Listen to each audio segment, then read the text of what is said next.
Back to एनजी कॉन academy students. और नेक्स्ट चैप्टर के साथ स्टार्ट करते हैं। नेक्स्ट चैप्टर है हमारा वर्क एंड एनर्जी।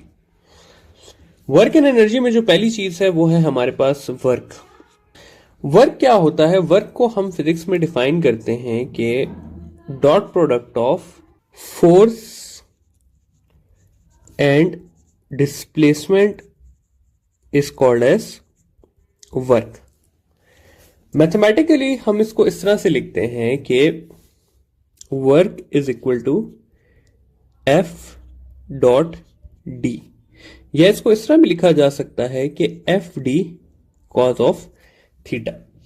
अगर हमने इस थीटा के कॉन्सेप्ट को समझना है तो इस तरह से कंसिडर करते हैं कि एक बॉक्स पड़ा हुआ है और उसके ऊपर इस डायरेक्शन में फोर्स लग रही है और वो मूव जो है वो इस तरह से कर रहा है। ठीक है, तो यहां पर हमारे पास फोर्स और डिस्प्लेसमेंट के बीच में एक एंगल आ गया, तो यहां पर वर्क होगा हमारे पास F D cos of theta. ठीक है स्टूडेंट्स, तो ये है हमारे पास सिंपल वर्क का कॉन्सेप्ट। अच्छा, वर्क को अगर हम लें तो वर्क जो है वो है हमारे पास एक स्केलर क्वांटिटी, क्योंकि वो क्या है? डॉट प्रोडक्ट है। और वर्क का जो एसआई यूनिट है वो है हमारे पास जाउल, और इसका जो सीजीएस यूनिट है वो है अर्ग। और 1 जाउल जो है वो होता है 10⁻⁷ अर्ग्स के, या 1 अर्ग को मैं लिख सकता हूं 10⁻⁻7 जाउल्स के। अच्छा, थोड़ी सी बात कर लेते हैं मैक्सिमम और मिनिमम वर्क की। तो मैक्सिमम वर्क तब होता है हमारे पास जब एंगल जो है वो होता है 0 डिग्री, और मैक्सिमम वर्क की इक्वेशन बन जाती है F D cos of 0 degree, जो कि होता है एफ डी। तो वर्क मैक्सिमम की इक्वेशन होती है एफ डी। और मिनिमम वर्क कब होता है? जब हमारे पास एंगल 90 डिग्री होता है, और इक्वेशन चेंज होके कुछ इस तरह से हो जाती है कि F D cos of 90 degree, जो कि बनता है 0। तो मैक्सिमम वर्क हमारे पास होता है एफ डी के इक्वल, और मिनिमम वर्क होता है 0 के इक्वल। ठीक है, आगे जाते हैं और देखते हैं relation between maximum and minimum work देख लेते हैं। अच्छा जी, मैक्सिमम वर्क की इक्वेशन हमने देख ली कि इक्वल है एफ डी के, और वर्क की इक्वेशन है हमारे पास एफ डी कॉस थीटा के। तो अगर मैं इनका रिलेशन निकालना चाहूं तो मैं इस तरह से लिख सकता हूं कि work is equal to work max cos of theta. ठीक है, अच्छा, अब इस इक्वेशन से हम क्या क्या निकाल सकते हैं? इस इक्वेशन से स्टूडेंट्स हम निकाल सकते हैं कि 30 डिग्री पे, या चलें 0 डिग्री से शुरू करते हैं, तो 0 डिग्री पे मैक्सिमम वर्क और वर्क का रिलेशन क्या होगा? तो जब एंगल 0 डिग्री होगा तो वर्क और मैक्सिमम वर्क इक्वल हो जाएंगे। जब एंगल 30 डिग्री होगा तो क्या होगा कि work is equal to work max cos of 30। तो इसका आंसर हमारे पास आ जाएगा कि work will be 0.86 of maximum work, या इसको मैं ऐसे भी लिख सकता हूं कि 86% ऑफ मैक्सिमम वर्क। फिर 45 डिग्री की अगर बात की जाए तो 45 डिग्री पे जो वर्क है वो हो जाएगा 0.707 ऑफ मैक्सिमम वर्क, या इसको मैं ऐसे भी लिख सकता हूं कि work is equal to 70% of maximum work. फिर अगर बात की जाए 60 डिग्री की, तो 60 डिग्री पे कॉस हाफ के इक्वल हो जाता है, तो इसलिए मैं लिख सकता हूं कि work is equal to 0.5 of maximum work, या work is equal to 50% of maximum work.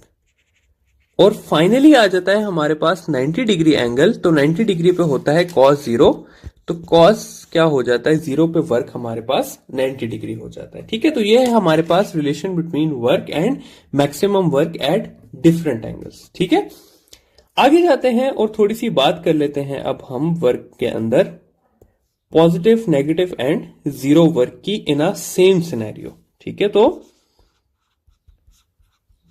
Positive, negative या 0 work in a same scenario. तो शुरू करते हैं जी वर्क से, कि वर्क की अगर हम बात करें तो वर्क जो है वो हमारे पास पॉजिटिव भी हो सकता है, वर्क हमारे पास नेगेटिव भी हो सकता है, और वर्क हमारे पास 0 भी हो सकता है, और एक ही सिनेरियो में भी ये सब पॉसिबल है। और ये चीज समझाने का मकसद क्या है आपको, कि एमसीक्यूज एक ही दिया होता है, लेकिन उसमें एक वर्ड की चेंज की वजह से क्या होता है, सारा का सारा एमसीक्यू डिफरेंट हो जाता है। आगे एग्जांपल दूंगा, समझाऊंगा। अच्छा, पॉजिटिव वर्क कब होता है, जब थीटा जो है वो हमारे पास 0 से ग्रेटर हो लेकिन 90 से जो है वो लेस हो। तो इस तरह मैं लिख सकता हूं कि 0 से लेके 90 डिग्री के बीच के जो एंगल्स हैं उसमें वर्क पॉजिटिव होता है। 90 से लेके जो है वो 180 तक, 90.1 से लेकर 180 डिग्री तक जो है वो हमारे पास वर्क नेगेटिव होता है, और 0 वर्क होता है हमारे पास जब एंगल क्या हो, 90 डिग्री हो। ठीक है। अच्छा, अब इसको समझाने के लिए एक एग्जाम्पल लेके चलते हैं। एग्जाम्पल कुछ इस तरह से है। पहली एग्जाम्पल के, एक गाड़ी है हमारे पास और उसका इंजन उस पे फोर्स लगा रहा है इस तरफ। तो ये मैंने लिख दिया, एफ ई जो है वो है फोर्स ऑफ इंजन, और गाड़ी मूव भी कर रही है इस तरफ, यानी कि उसकी डिस्प्लेसमेंट भी है इस तरफ। और मैं कहता हूं जी कि वर्क डन बाय इंजन जो है वो पॉजिटिव है या नेगेटिव है। दूसरा क्या केस है, कि दूसरे केस में हमारे पास गाड़ी है, गाड़ी आगे की तरफ जा रही है, लेकिन उसके ऊपर जो फ्रिक्शनल फोर्स लग रही है वो है पीछे की तरफ, क्योंकि फ्रिक्शन हमेशा गाड़ी के मोशन को रोकने की कोशिश करती है।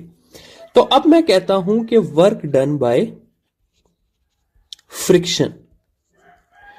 और आखिरी चीज क्या है, कि गाड़ी जो है वो आगे की तरफ ही जा रही है, यानी कि डिस्प्लेसमेंट उसकी इसी तरफ है, लेकिन मैं कहता हूं work done by weight of a body. ठीक है। तो अब ये देखिए, तीनों सवालों में गाड़ी का मोशन आगे की तरफ है। ठीक है, लेकिन तीनों सवालों में छोटा छोटा फर्क है, कि वर्क डन बाय वेट, एक में पूछा हुआ है वर्क डन बाय इंजन, दूसरे में पूछा हुआ है वर्क डन बाय फ्रिक्शन, और तीसरे में पूछा हुआ है work done by weight of a body. अब तीनों को जरा देखते हैं। तीनों को अगर हम देखें तो पहले वाले केस में इंजन की फोर्स राइट साइड पे है और डिस्प्लेसमेंट भी जो है वो राइट साइड पे, यानी कि दोनों के बीच में एंगल कितना है, 0, और वर्क डन हो जाएगा हमारे पास एफ डी कॉस ऑफ 0 या एफ डी के इक्वल। अगर दूसरे केस में बात की जाए तो दूसरे केस में जो फ्रिक्शन की फोर्स है वो है लेफ्ट साइड पे, और जो डिस्प्लेसमेंट है वो है राइट साइड पे, यानी कि दोनों के बीच का जो एंगल है वो है 180 डिग्री। तो अगर मैं वर्क की बात करूं तो वो हो जाएगा F D cos of 180, cos of 180 होता है हमारे पास -1, और ये हो जाएगा माइनस एफ डी। फाइनली अगर थर्ड की बात की जाए तो वेट ऑफ अ बॉडी है डाउनवर्ड, जबकि बॉडी मूव कर रही है राइट साइड पे। तो इस केस में अगर मैं देखूं तो एंगल कितना है, 90 डिग्री, और ये हो जाएगा work is equal to F D cos of 90। Cos of 90 होता है हमारे पास 0, और इस केस में वर्क हो जाएगा 0। तो यहां पर आप देखिए स्टूडेंट्स के एक ही सवाल में 3 डिफरेंट आंसर आते हैं बेस्ड ऑन कि आपसे पूछा हुआ क्या है। ठीक है। एक और एग्जांपल लेके चलते हैं। बकेट की एग्जांपल है, काफी बार हमने ये सुनी भी है। तो बकेट की एग्जांपल को देखते हैं कि कैसे होगी। अब इस तरह से है स्टूडेंट्स के, मैं कहता हूं कि एक बंदा है और वो एक बकेट को ऊपर की तरफ उठाता है। ठीक है। इस केस में भी एक बंदा है और वो उस बकेट को ऊपर की तरफ ही उठाता है। यहां पर मैं आपसे पूछ लेता हूं कि वर्क डन बाय मैन, यहां पर मैं आपसे पूछ लेता हूं work done by weight of a body. और थर्ड केस में क्या है कि मैं कहता हूं कि ये बंदा जो है, ये बंदा इसको आगे की तरफ लेके जा रहा है, और यहां पे मैं आपसे पूछ लेता हूं वर्क डन बाय वेट या मैन, दोनों पूछ लेता हूं। अब अगर आप फर्स्ट केस में देखें तो इसमें जो डिस्प्लेसमेंट है वो है ऊपर की तरफ, और जो बंदा फोर्स अप्लाई कर रहा है वो भी है ऊपर की तरफ, यानी कि दोनों के बीच में एंगल कितना है, 0 डिग्री, और वर्क होगा मेरे पास प्लस एफ डी। अगर मैं इसकी बात करूं तो वेट ऑफ अ बॉडी जो है वो डाउनवर्ड है, जबकि हम इसे मूव किधर कर रहे हैं, अपवर्ड। तो दोनों के बीच में एंगल कितना होगा, 180 डिग्री होगा, और वर्क हो जाएगा मेरे पास माइनस एफ डी। जबकि अगर थर्ड केस में देखूं तो चाहे मैं फोर्स ले लूं या चाहे मैं वर्क ले लूं, डिस्प्लेसमेंट इन दोनों के क्या है, परपेंडिकुलर है, यानी कि थीटा जो है वो 90 डिग्री है, और जब थीटा 90 होगा तो वर्क डन होगा हमारे पास 0। ठीक है।